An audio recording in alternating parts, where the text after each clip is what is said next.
What's poppin', T subs and T squad?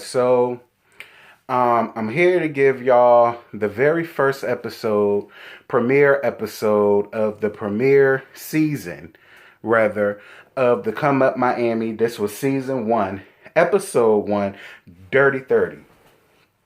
For what it was, I definitely prefer it over the Come Up New York. I've never seen Nary Pizza episode of the Come Up Atlanta, so I can't really speak on that, but I saw Trash Ass New York and I won't here for it. Quiet as it's kept, half of the New York cast won't here for it either. But seeing this, you might have me, Karan. You might have me back, Karan. I will say that. You might have me back. So the episode, oh, I'm sorry, girl. I almost read my text message out loud. So the episode starts off with Jamarcus being in the studio recording. And Jamarcus can really sing his ass off. Like, he was giving me a cross between John Legend with a little bit of Anthony Hamilton mixed with a little bit of Trey Songz. Add a dab of Chris Brown to it. That's what he was giving me down to the studio, all down in his throat. Me, all in here. That's what he was giving me. And I was kind of all here for it.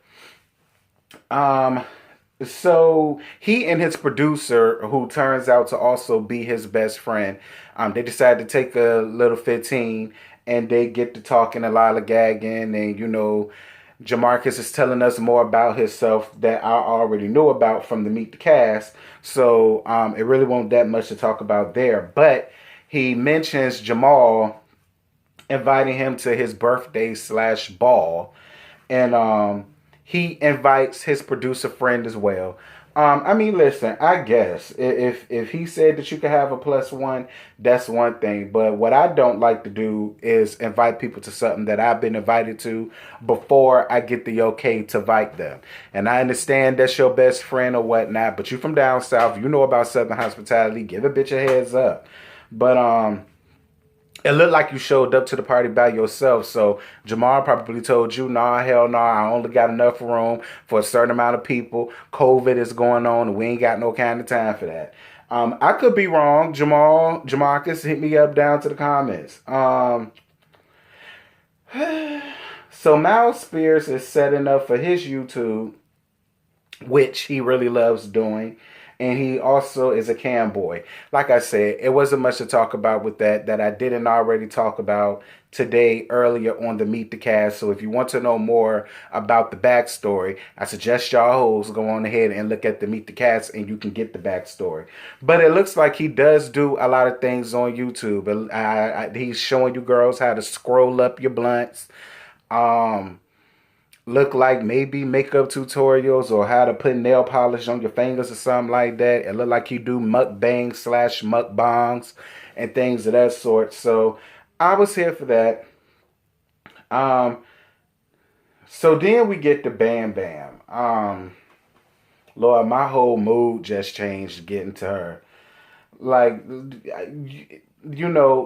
Bam mentioned about really not having his parents in his life because life got in the way of that, and you could definitely tell by his actions and his inability to be able to coexist and get along with the rest of society. And gay people ain't even got nothing to do with it. Like, I honestly feel like anybody who tries to get close to him or tries to be friendly with him because of what he went through in his past, he's already expecting the worst to happen. So when something very little and trivial goes down, he takes it from 0 to 1,000,000 really, really quickly. And Bam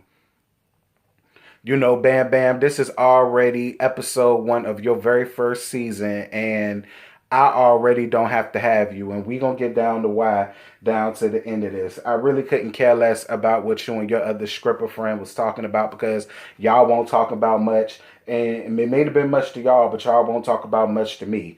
I will say this though, I totally get it. I don't hang around a whole bunch of gay people either because they're messy, they're petty, they're catty, and they'll fuck your man on the back end. But what I've learned being 32 years old is not all gay people are like that. And if that's the type of gay people that you attract, then whatever kind of drawers you wearing, whatever kind of musk you spray on yourself, whatever you wash your badussi and dick and balls with, you might need to change it. Okay? But we just gonna move on. So Jamal is working on, different little fashionista things that people like that work on. And then my boo Sean comes by. Shout out to Sean. Shout out to Sean and Jamal, as a matter of fact. Sean and Jamal were the very first two ones on the come up that actually watched my Meet the Cast video, commented, they responded back. Both of them do YouTube. Definitely go and check out their YouTubes, especially Sean's. I fell in love with Sean Dion's YouTube channel. He's hilarious in his own right, and I like him a lot. Prince and his boyfriend Brandon go out to eat to talk about their relationship, saying that it's been rocky because of the best friend. He's saying that the best friend is very disrespectful, and he's been very disrespectful on multiple occasions. And he basically gave Brandon an ultimatum: it's either me or your best friend. Brandon feels like Prince, when his best friend does something to him, Prince takes it out on Brandon, and Brandon doesn't like that. I will say this, Prince, you cruising for a bruising with your heartstrings when you try to say you can no longer be best friends with somebody that he's probably been best friends for well, I'm just assuming that it's for years, because that's how it was when I was a little girl growing up. You know, y'all newfangled millennials these days. Y'all meet somebody and after 2 hours you calling yourself best friends. You know, look at Jovier and Bam Bam. You understand me? So if it's a situation like that, then I'm kind of here with Prince putting down some type of stipulations on that. But if it's a situation where they've been friends since grade school and now here you come along and, you try to break that friendship up, it never works, Prince. It never works. Now you smart because you a marketing mogul and you in school, and then you talk about going to law school, so you're not a dummy. You know how this works. I mean, and that's just my grown lady womanly advice that I really hope you take, Prince, with your adorable self. And speaking of Prince, from what I saw at the very beginning, it looks like not only is it rocky because of the best friend, it's going to wind up being rocky behind you being all buddy cuddled up and kikiing and foolalon and lollygagging and parlaying with and being Spaccavellis with Sean. Now, the gag is, I ain't even mad at it. To be real, I'm not mad at it. Shit, I would love to throw my ass in a circle for Sean one time, but that's just me. I'm not in a relationship. You are. And while I understand it, I don't condone it. Moving on. So Jovier is chilling poolside, and Bam Bam comes to see him. Jovier mentions that he was once a sugar baby, and he came to Miami to strip. I mean, I suppose so, Jovier. They really want none of our business that you was sleeping around with old geezers for a come up. I mean, and while I get it, work ain't honest but to pay the bills, that was still your business. And we ain't need to be in your business like that. Now, you saying that you wanted to be a stripper is one thing, and you're right. I don't never judge nobody that's a stripper. I don't judge them. Like I said, work ain't honest but to pay the bills. But, you were basically admitting to be a prostitute, because that's basically what sugar babies are. I guess, Jovier, I'm still going to give you a chance. You ain't never did nothing to me. I'm still going to give you a chance. I'm just giving you a little light. Please don't get in your feelings. Like your friend about to do once I get his ass together at the end of this. So it's the night of Jamal's 30th birthday party. Happy birthday, Jamal. And everybody arrives, and Jamal comes out in this really cute orange two-piece outfit with a hat with studs going all around the top, and he started walking the catwalk. You better walk, bitch. 10s across the board. I was with it.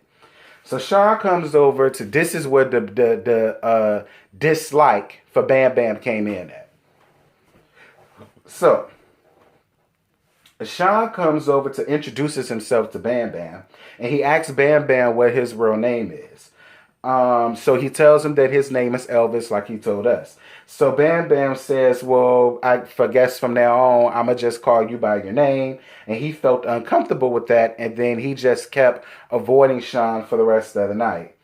Then he gets upset because when he was telling a story to Jovier, he was saying, oh no, he wasn't saying it to Jovier. He was saying it in the confessionals about how when he was looking at his tattoos on his face, which he was a dumbass forgetting, he went like this to his face so that he could see the rest of his tattoos. And that got him even more upset. Put a pin on that. So then they bring the birthday cake out, and Jamarcus once again sinks his face to the floor, giving us all of the... now, I will say this, Jamarcus, you gave me more runs than Trey Songz do. Okay, you gave me... about as many runs as you put in a song as simple as Happy Birthday, I hear from Trey Songz in one song. But you sung your face to the floor, though. I ain't got no complaints. So then, Bam Bam and Sean go outside so that they can have a conversation. He says that Sean was being too friendly and he didn't like that. Jovier comes over to try to de-escalate the situation, but then things get heated and then it became a to be continued. Bam Bam, like I said before, I don't have to have you. Like Karan, this is the same situation that you had with the Come Up New York when you had Justin, aka Roy Rage Ronda, who gets from 0 to 1,000 really, really quickly. And I told you that then, and I'm going to tell your ass that now. You going to hell for exploiting the mentally disturbed and the mentally challenged. God don't like that. Okay, if you want God to know your name, you need to do right by the mentally disturbed and the mentally challenged people. Okay, do not have them up here exploiting themselves just so that you could get a YouTube check. Because we all know they ain't getting paid for this shit. I mean, and listen, the whole touching of the face and the whole touching thing, look, I get it. I don't know you like that. I don't know who ass you was tapping or what dick you was grabbing before you came putting your hands on me. That I get. But he wasn't even willing to let Sean get a word out in edgewise. He wasn't even willing to let Sean speak or talk to get a better understanding of what it was that he was trying to do. Sean was like, listen, I was trying to get you to come over to the rest of the group because you was by yourself. And that's why I'm not understanding why Bam Bam decided to get on any type of reality space where he's supposed to be amongst other people, and this is the way that he's acting. Because you have now put it out in the atmosphere that they don't need to be cool with you. You are a ticking time bomb. You're not sociable. I mean, I guess that's what having a dad that don't want you because you like men and, a mama who constantly going in and out of jail. I guess that's what, and being a stripper at 16 years old, I guess that's the mentality that you get, I suppose. Jovier, what you did that I didn't like was how you tried to come over there and make excuses for Bam Bam. That I didn't like. Now, while I understand that that's now supposed to be your good Judy, you should have told your good Judy that, look, you was doing way too much. Like, you way up here, I'm going to need you to calm it down just a little bit. Nobody was yelling. Nobody was cursing. Nobody was irate. It was all on Bam Bam. And I hate when people do that. Just because I'm your friend don't mean I'm not going to get you together when you're wrong. And Bam Bam was dead ass wrong. Sean wasn't trying to be confrontational with him at all. Sean just wanted to come out there and get a better understanding. And I'm not just taking up for Sean because I like him and, I want him to make me feel like a natural woman for the one time. If the shoe was on the other foot, I would be saying the same thing to Sean. I would have said the same thing to you. I would have said the same thing to Jamarcus. It was just way too much and I ain't got to have her. But at the end of the day, that's all I got. I ain't got no more to give you. This was actually pretty decent. So if you haven't seen it, I will encourage you to go and see it. I got Fashionaries playing in the background. I'm going to have to go back and rewatch it because this came late. Had this came on time, I wouldn't have had to go back and rewatch it, but that's what I'm going to have to do. So y'all going to get both of these videos sometime tonight. And until next time, I'm going to holler at y'all later. Bye. what you're given, that's how we live it. Don't be mad at the system, it's simply how we've existed. I hear a lot of people talking like they politicians and choose to be an accountant because it's safe in the business.